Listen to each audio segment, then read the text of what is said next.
Video में हमने discuss किया था इंटेरोबैक्टीरियेसी फैमिली का एक मेंबर जिसको कहते हैं ई कोलाई, और आज हम डिस्कस करेंगे साल्मोनेला के बारे में। अगले लेक्चर में हम डिस्कस करेंगे सीजिला, and these two are not very much important, so we will not discuss them. Enterobacteriaceae family, as the name suggesting, जैसा कि नाम में बताया जा रहा है, entero mean they are related to GIT mean gastrointestinal track से रिलेटेड है, और ये वहीं पे इन्फेक्शन करेंगे आपके गैस्ट्रोइंटेस्टाइनल ट्रैक में। Then salmonella is classified by, salmonella की स्पीसीज को क्लासिफाई किस मेथड से किया जाता है, ये बस आपको नाम याद रखना है, कॉफर्स वाइट स्कीम। ये कभी कभी आपको MCQ के तौर पे पूछ सकते हैं, कॉफमैन वाइट स्कीम। और इस वीडियो में हम डिस्कस करेंगे इसकी morphology, culture, biochemical reactions, antigenic structure, toxins which is not very important, and pathogenesis और लैब डायग्नोसिस। तो पहले आते हैं हम मॉर्फोलॉजी की तरफ। मॉर्फोलॉजी में जैसे कि हम पढ़ रहे हैं, इंटेरोबैक्टीरियेसी की सारी फैमिली मेंबर जो है वो ग्राम नेगेटिव बैक्टीरिया से, क्या है, gram negative bacteria. Gram staining में ये हमेशा कौन सा कलर देंगे, pink colour. Which colour, they give pink colour in gram staining. और इनकी जो सेल वॉल होगी वो थिक होगी, पेप्टिडोग्लाइकन की नहीं होगी, थिन होगी, और पेप्टिडोग्लाइकन की नहीं होगी, सॉरी फॉर। मोटाइल होते हैं, सारे ही मोटाइल होते हैं एक्सेप्ट दो स्पीसीज है जिसका आपको नाम याद रखना है जो मोटाइल नहीं होती, गैलिनेरम एंड पुलोरम। ये this is an R, pullorum. Then इसके बाद ये है पेरीट्राइकस। पेरीट्राइकस फ्लैजिला मीन होता है, ये साल्मोनेला स्पीसीज है। इसके जो फ्लैजिलाज है वो आपको पूरे बॉडी पे दिखेंगे, पूरी सेल में वॉल पे आपको फ्लैजिलाज दिखेंगे, इसीलिए इनको कहते हैं पेरीट्राइकस फ्लैजिला। पेरीट्राइकस फ्लैजिला और कहाँ थे, ई कोलाई में, पिछली वीडियोस में हमने डिस्कस किया था, उनके भी जो थे वो पेरीट्राइकस फ्लैजिला थे। फिर आते हैं हम कल्चर के ऊपर। कल्चर में यहाँ पे 3 दे रखे हैं, डीऑक्सीकोलेट अगार, ज़ाइलोज़लाइसिन डीऑक्सीकोलेट, एंड इनरिच्ड मीडिया जिसका नाम है सेलेनाइट एफ ब्रोथ। ये लेस इंपॉर्टेंट है पर आपको नाम याद रखना है। इसके बाद जो मीडिया है ये सबसे बेस्ट सिलेक्टिव मीडिया है साल्मोनेला के लिए, विल्सन एंड ब्लेयर मीडिया। आप देख सकते हैं इस फोटो में भी साल्मोनेला यहाँ पे जेट ब्लैक कलर की कॉलोनी दिखेगा, ये जो ब्लैक कलर की दिख रही है ये सारी कॉलोनीज है साल्मोनेला की, ड्यू टू H2S सिक्रेशन के कारण। कुछ स्पीसीज जो होती है वो नहीं देगी, जैसे कि है साल्मोनेला पैराटाइफी A, ये सिक्रेट नहीं करती है H2S, और ये देगी ग्रीन कलर। तो साल्मोनेला के लिए जो बेस्ट सिलेक्टिव मीडिया है वो है विल्सन एंड ब्लेयर मीडिया। फिर आते हैं हम बायोकेमिकल रिएक्शंस पे, जो कितनी इंपॉर्टेंट नहीं है, आपको सिर्फ याद रखना है ये नॉन लैक्टोज फर्मेंटिंग है, नॉन लैक्टोज फर्मेंटिंग। और ये मैकोम की आकार में आपको कलरलेस कॉलोनी देंगी। अगर लैक्टोज फर्मेंटिक कॉलोनी होती तो ये पिंक कलर देते, पिंक।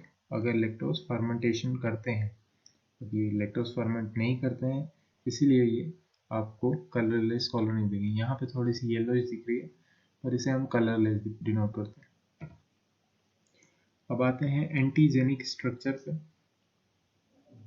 एंटीजेनिक स्ट्रक्चर सेम है, थोड़ा बहुत डिफरेंस है। ई कोलाई की तरह ही है, H एंटीजन जो कि फ्लैजिलर एंटीजन है, सोमेटिक एंटीजन O एंटीजन, और VI एंटीजन जो कि सरफेस एंटीजन है। ये दोनों आपको दोनों में का सारे में मिलेंगे, सारे स्ट्रेंथ्स में। फ्लैजिलर एंटीजन हीट लेबाइल है, मीन ये हीट से डिस्ट्रॉय हो जाएगा।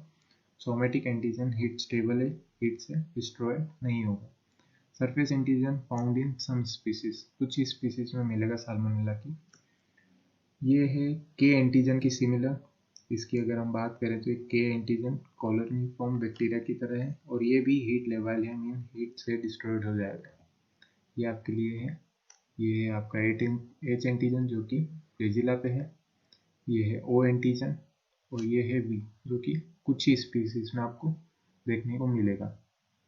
टॉक्सिन्स मैंने पहले भी कहा इतना इंपॉर्टेंट नहीं है, और ये एंडोटॉक्सिन सिक्रेट करता है जो कि एक लाइपोपॉलीसेकेराइड है।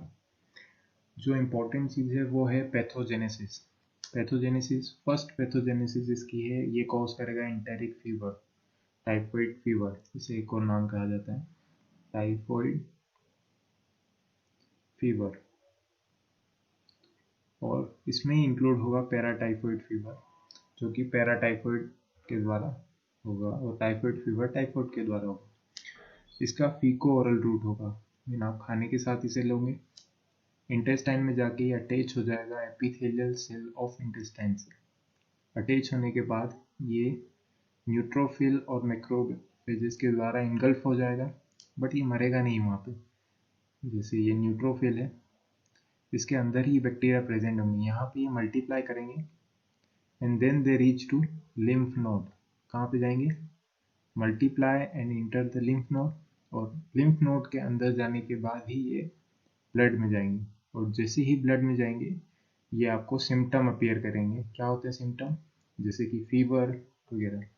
तो खाने में लेने से और सिम्टम अपीयर होने में आपको कितना दिन लगेगा? 7 to 14 डेज। इसी पीरियड्स को हमने कहा है इंक्यूबेशन पीरियड।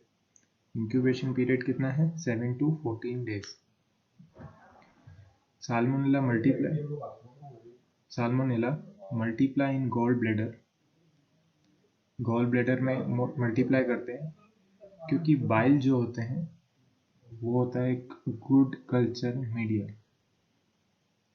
बाइल एक अच्छा कल्चर मीडिया है, और ये इंटेस्टाइन में सिक्रेट होंगे बाइल के थ्रू, और वहाँ पे टाइफॉइड अल्सर कॉज करवाएंगे। कहाँ पे? इंटेस्टाइन में, जो कि लॉन्गिट्यूडनल होता है। जिस तरह से ये इंटेस्टाइन है, इंटेस्टाइन में अगर इस तरह से अल्सर होते हैं तो ये ट्रांसवर्स है, जबकि ऐसे जो लॉन्गिट्यूडनल अल्सर ये कॉज करवाएंगे। इसमें आपको रोज स्पॉट दिखने के मिलेंगे, आपको ये दिख रहे हैं यहाँ पे, आप देख सकते हैं इसकी मैंने इमेज आपको दिखाई है। रोज स्पॉट फीवर जो होगा वो स्टेप लैडर पैटर्न का होगा, समझ लीजिए बेस है आपका नॉर्मल, फीवर में टेम्परेचर इंक्रीज हो जाता है तो आपको टेम्परेचर इस तरह के से कुछ दिखेगा, कभी कम होगा फिर स्टेप लैडर पैटर्न में फिर राइज होगा। डायरिया जो कॉज कराएगा वो होगा पी सूप डायरिया, आपको ये टर्म याद रखनी है, पी सूप डायरिया। सेकेंड जो ये कॉज करता है वो है सेप्टिसीमिया। सेप्टिसीमिया मीन ब्लड का इन्फेक्शन, जो कि हमने पढ़ रखा है। जो मोस्ट कॉमन स्पीसीज है जो करेंगे वो है salmonella cholerae suis and salmonella paratyphi. Then they cause gastroenteritis, उसमें आएंगे bacteria salmonella typhimurium and salmonella enteritis. Salmonella typhimurium जो है वो can enter intact egg cell.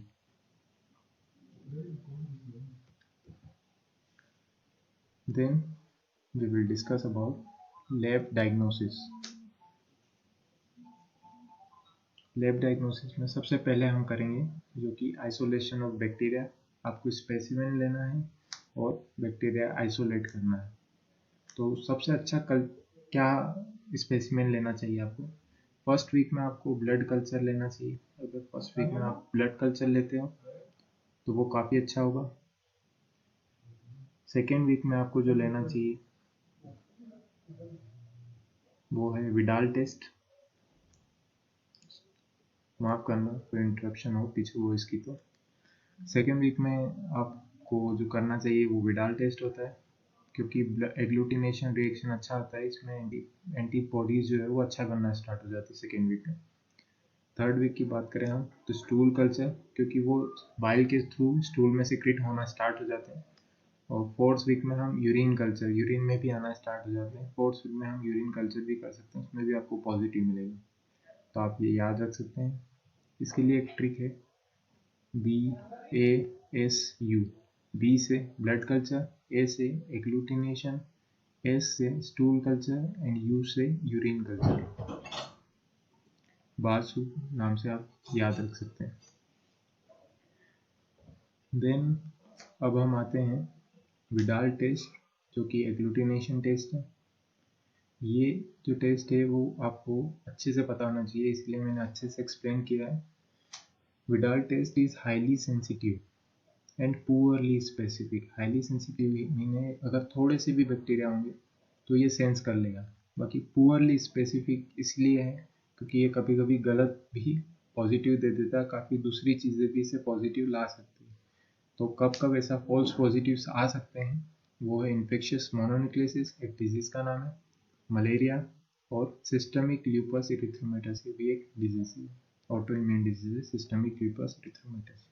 ये तीन चीज़ें जिसमें आप याद रख सकते हैं सिम से, SLE, infectious mononucleosis and malaria, highly sensitive and poorly specific.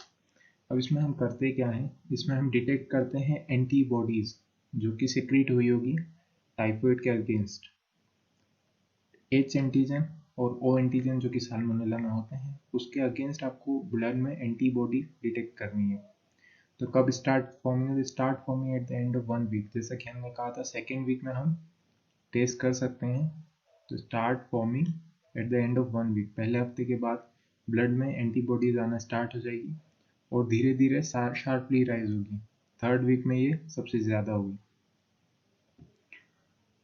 हम इसमें चेक करते हैं इंटरवल पे, जैसे कि हमने आज किया है, उसके 7-8 दिन बाद, 7 से 10 दिनों बाद एक और बार टेस्ट लगाते हैं और हम देखते हैं कितना राइज हुआ है एंटीबॉडीज। हम एंटीबॉडीज की क्वांटिटी चेक करते हैं। हम इसमें एक ही बार टेस्ट नहीं लगाते, हम राइज ऑफ एंटीबॉडीज लगाते हैं, दो चेक करके। आज लगाया, 7 से 10 दिनों बाद फिर से लगाया, उसके बाद कंपेयर करा कितना इंक्रीज हुआ है। तो there is 3 to 4 fold increase, मतलब 3 से 4 चौथाई आपको एंटीबॉडीज बढ़े हुए दिखेंगे, तभी हम उन्हें पॉजिटिव मानेंगे। अब प्रोसीजर देख लेते हैं किस तरह से टेस्ट करते हैं। H एंटीजन टेस्ट करने के लिए हम रेयर्स ट्यूब लेते हैं जो कि नीचे से कॉनिकल है, कॉनिकल बॉटम। अगर यहाँ पे एग्लूटिनेशन होता है तो आपको किस तरह का दिखेगा, कॉटन वूल क्लम्प की तरह एग्लूटिनेशन दिखेगा। हमने सीरम लिया है या ब्लड लिया है, इसमें एंटीबॉडीज होंगे जो कि हमारी बॉडी ने सिक्रीट किया होंगे, और इसमें हमने डाला है एंटीजन H। एंटीजन H इस एंटीबॉडी जो कि H एंटीजन के अगेंस्ट है, इसके साथ मिलके कोएगुलेट होगी और कॉटन वूल क्लम्प बनाएगी और ये पॉजिटिव कहलाएगा। एंटीजन O के लिए हम टेस्ट करते हैं फेलिक्स ट्यूब में जो कि राउंड बॉटम होता है। सीरम डाला, अगर पॉजिटिव होगा तो ये होगा ग्रेन्युलर डिपॉजिट एट बॉटम, यहाँ पे बॉटम में डिपॉजिट्स आएंगे और उसमें कॉटन वूल क्लम्प की तरह डिपॉजिशन आपको दिखेगा।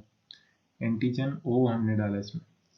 कौन कौन से एंटीजन के लिए हम टेस्ट लगाते हैं, तो टाइफाइड के लिए हम दोनों एंटीजन के लिए टेस्ट लगाते हैं, H और O।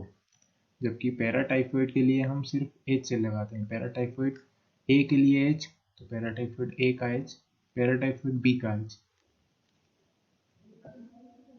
O टाइटर आपको ज़्यादा दिखना चाहिए 1:100 में, और H टाइटर 1:200 होना चाहिए। इससे ज़्यादा होगा तभी हम सजेस्ट करेंगे ये एक्टिव इन्फेक्शन है। H एंटीजन को ही हम फ्लैजेलर एंटीजन कहते हैं और ये ज़्यादा इम्यूनोजेनिक होता है, मीन अच्छा खासा एग्लूटिनेशन करते हैं। ट्रीटमेंट के लिए हम इसके लिए यूज़ करते हैं 3rd जनरेशन सिफेलोस्पोरिन, जो कि आप आपके फार्मेकोलॉजी में पढ़ सकते हैं। 3rd जनरेशन सिफेलोस्पोरिन्स जो कि सेल वॉल को अफेक्ट करते हैं।